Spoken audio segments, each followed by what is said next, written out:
One of the biggest mistakes I see new DeFi investors make is they tighten their ranges way too much, and it's something that can wreck you so fast if you're not prepared for the repercussions and you don't understand actually what's fundamentally happening inside the liquidity pools that you are opening. And so I'm going to show you guys exactly why you need to go wider than you think and what happens when you do go tight, right? Because some people tend to think that, well, why can't I just go tight, make 400%, and then rebalance on the way up? And I'm going to show you why that is a very destructive behavior for your DeFi portfolio, okay?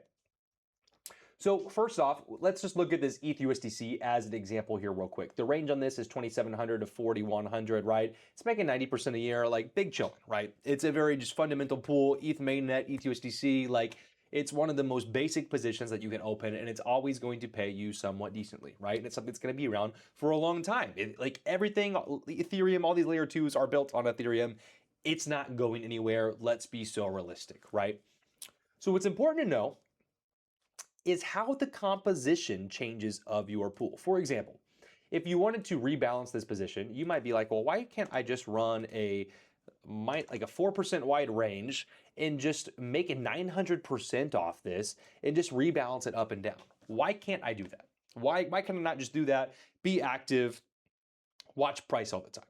Like, what's wrong with that? Why would I not do that? And I'm going to tell you exactly why.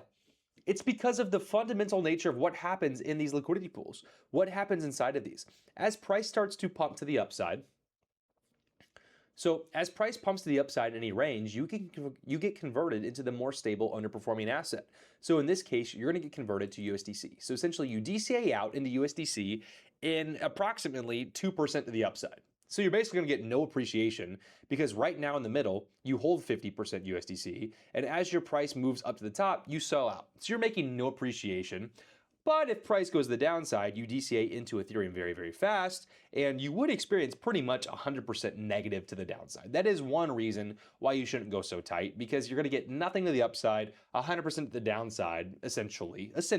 Depends on the asset, right? But for the most part, if 4% wide range, you're just getting downside, basically no appreciation, and you're trying to farm a 900% APR, which if we look at the crypto market, Ethereum is not going to stay in a 4% wide range for more than a day max, right? Probably not. So it's important to note how this composition changes over time, right? For example, my current range, it's quite wide, 2,700 to 4,100, doing 90% APR. I'd say that's freaking awesome, right? It's a freaking awesome range. And you'll see that the composition, it's a lot heavier in Ethereum than USDC because it's closer to the left side. And as price goes towards 2,700, I'm going to get heavier in ETH until I'm 100% ETH right here and all the way down. And opposite is true for USDC. As we go towards 4,100, I'm going to DCA into more and more USDC until I hit 100%, and then I've cashed out completely at 4,100, right? And that's reflected right here in my position size. It's 56.6, right, is the size, right, deposit size. And you'll see that about 2K worth of that is USDC. So it's a smaller percentage than the Ethereum, which is about 3,600, right? So if you're actually opening up your position and looking inside, you can see that, right? You can see how that composition changes. Some people don't even realize that their composition's always changing. It's always moving, right? So the problem is that if you are rebalancing and chasing this all the way, first off, it's gonna be hard to stay in range and get that 900% nonstop. But the problem is that every time price of Ethereum moves up to the upside out of range, you're sold out into USDC. So whenever you rebalance and you open a new position higher, you're buying Ethereum at a higher price than you sold it. And then whenever Ethereum does have a big retracement on the charts, you're going to experience 100% of that drawdown, and you might be able to keep rebalancing as well, but then you're selling Ethereum at a lower price than you bought it for, and all the way up to the upside, you're buying Ethereum at a higher price than you sold it for. And you're basically doing the worst thing possible every time you rebalance. You're buying higher than you sold, and you're selling lower than you bought. I don't know why that was hard to say. It's tripping me up for a second. And so I wanted to show you an Orca as well, because this will also make things pretty cool. I like how they have their dashboard set up, right? So let's just do a little fake range of like, okay, 145 and 129. So essentially look at this, guys, right? Throughout this range, like maybe you can maintain this for, based off history, you might be able to stay in this for, maybe a month or two, maybe kind of, sort of. You can make 150% based off current projections. There's probably better Solana USDC pools that pay a higher percentage with a lower TVL, but we're looking at this main one, for example, right now. I'm not going to find the other one, okay? So Sol USDC making 150% a year. Not bad, not terrible, but you're not going to stay in this range for very long. And so you're like, why can't I just do this and then change my range if it goes out to the upside? Well, again, it's because look at your composition down here, right? If price goes up to the upside, so for example, I'm going to shift this down just to show you 100% USDC. You've been cashed out, right? I'm going to change it back. So what would happen is that let's say, you do get shifted out actually. Let me just drag that back down. 100% USDC.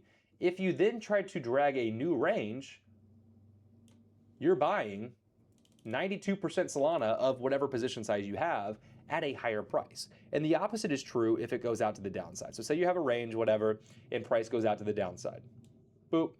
Now you're holding 100% Solana. And depending on your range size, you may be quite a ways away from your initial entry, right? Say you just had a nice wide range up here, and let's just do something like this, and you're out of range, right? You've been out of range for a long time. Well, if you rebalance, and let's say you just do a crazy rebalance all the way down to here, you just bought 70% of your capital amount into, sorry. So let's say you're out of range down here. If you do rebalance, let's say you just do a crazy rebalance like this. Remember, we're at 100% Solana right now.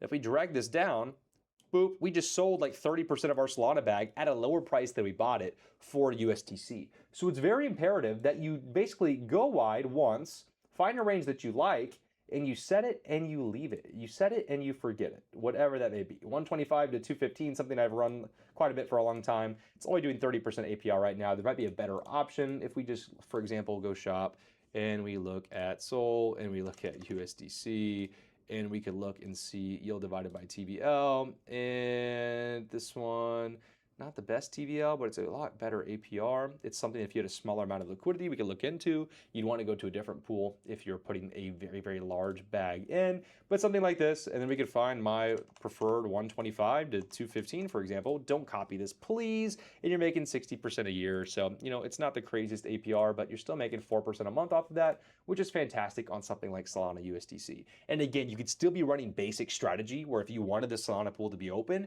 you could be doing it off leveraged capital, where you're lending Solana or you're lending Bitcoin, whatever that may be, you're borrowing against it and use the borrowed money to then cash flow that 4% a month, right? And so again, it's just very imperative and important that you select a proper range based off hit like this. It's covering years of price action outside of a couple highs and lows, right? And this range is very, very strong, and I ran it personally for a long time. And I had a lot of guys this week at the time of recording, that down here, they were like, okay, like, what do I do? Do I rebalance? Do I rebalance? Like, should I rebalance my range? Oh my God. And I was like, no, don't do anything. And then usually the same day that they sent that, it came back in a range again, even if momentarily. The next day it was out, and I get another DM from the same guy, like, oh my God, do I rebalance now? Like, what's wrong? I'm not making any money. And it's like, bro, just chill. Just chill, right? And they didn't necessarily sound like that, but I'm just making the story more fun for me because people ask the same fucking question a million times, and the same question's asked by 10 different people on the same day because everyone copies a 125 range from me, and then so price hits 123, and then I get 20 DMs. So it's like, bruh.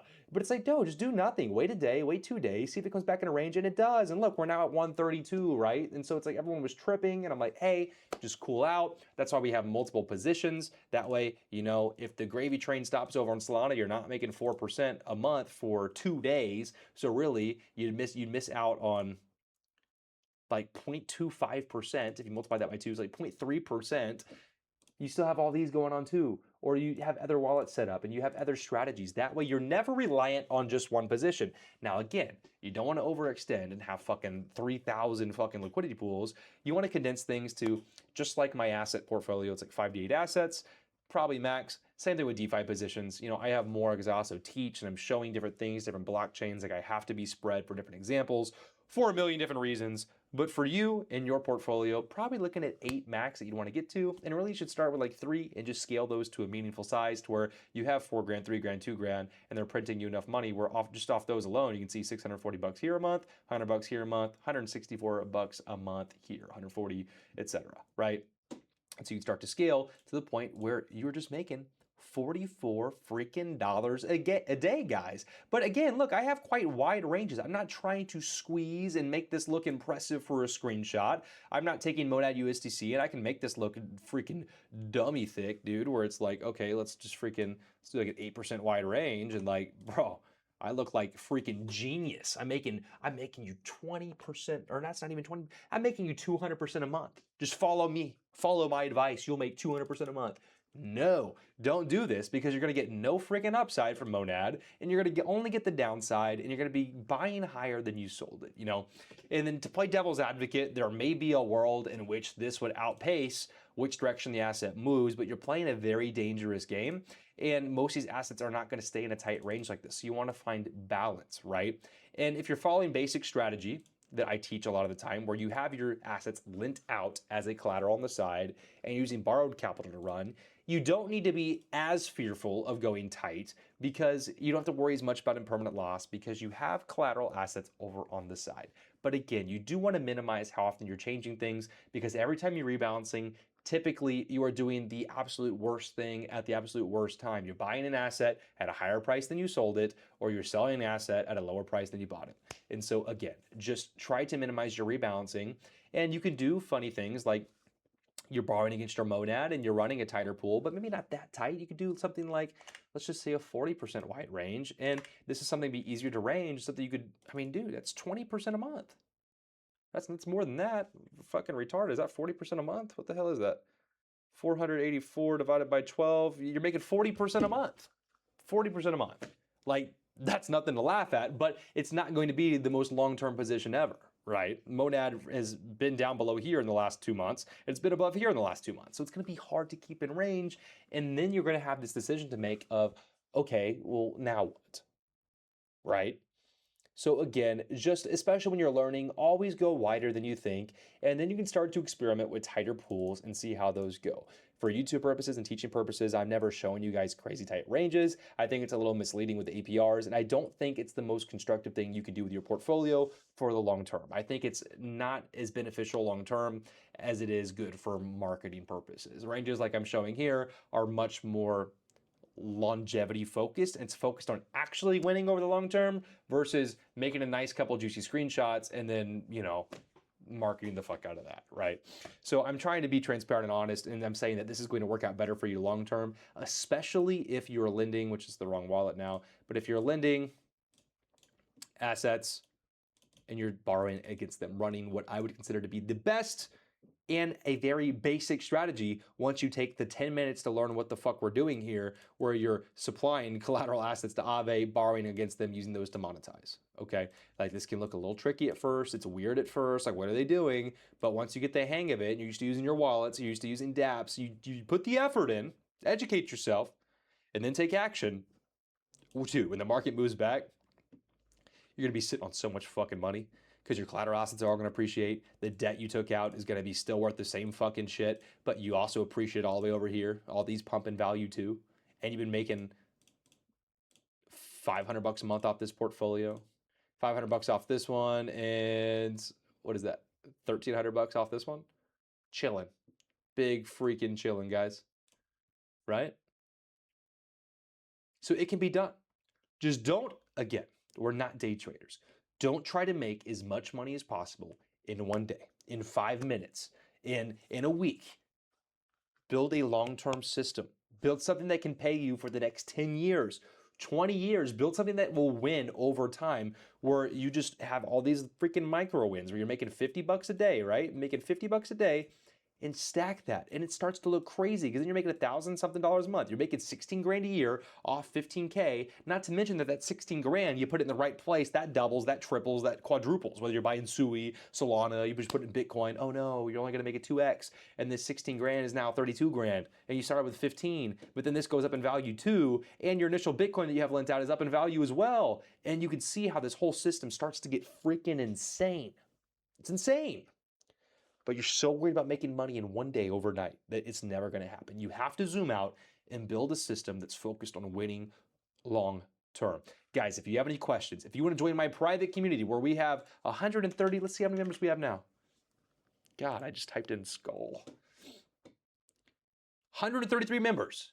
If you want to join and learn from me directly with 133 other members actively doing the same things as you each and every day on the path to making 10% a month each and every month, or maybe a more conservative portfolio just built of ETH here, ETH and freaking Link, right? Saying 60% a month, whatever that may be, start to scale and build the life of freedom off the portfolio of assets that you already own to generate this income each and every day, every week, every year, and build a self-sustaining crypto flywheel. Again, book a call down below. Click that link in the description, book a call with my team. We'll see if you're a good fit, and we will get you started on the road to building a crypto portfolio that pays you each and every day. If not, YouTube says, watch that video down there, and I'll see you in the next one.